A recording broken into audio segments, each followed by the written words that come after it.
எம்பிக்கள் அதிகமாவாங்க தானே, ஆவாங்க தான். ஆனா என்ன நடக்கும் தெரியுமா? இந்த தென் மாநிலங்கள்ல குறிப்பாக நமக்கு ஒரு 39 எம்பிக்கள் இருக்கிறாங்கன்னு வைங்க. இந்த 39 எம்பிக்கள் 850 பேர் ஆக்குனா இங்க எத்தனை பேர் வருவாங்க? கூட ஒரு 10-12 பேர் வருவாங்க, அவ்வளவுதான். ஒரு 50-52 எம்பி சீட் தான் வரும்.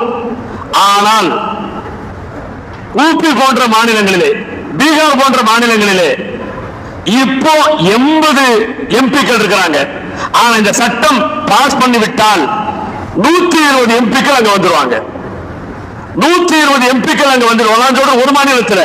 இது மாதிரி அந்த பகுதிகளில் ஒரு 5 ஸ்டேட்ல, பீகார், ஊபி, இன்னும் ராஜஸ்தான், குஜராத், இது போன்ற மகாராஷ்டிரா, இது போன்ற பகுதிகளில் அவங்க இந்த பிஜேபி இன்னைக்கு வந்திருக்கிட்டு இருக்கு இல்லையா, இது அங்கிட்டு வந்து ஜெயிச்சாலே போதும். இந்த தென் மாநிலங்கள்ல இதுவரைக்கும் முக்கி பார்த்து கேரளால வர முடியல, தமிழ்நாட்டில் வர முடியல, தெலுங்கானாலையும் ஆந்திராலையும் வர முடியல.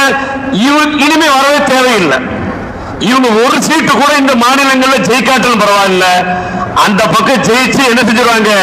காலம் காலமாக மத்தியிலே ஆட்சியிலே அமர ஆரம்பித்து விடுவார்கள். ஆரம்பிச்சுதான் என்ன நடக்கும்?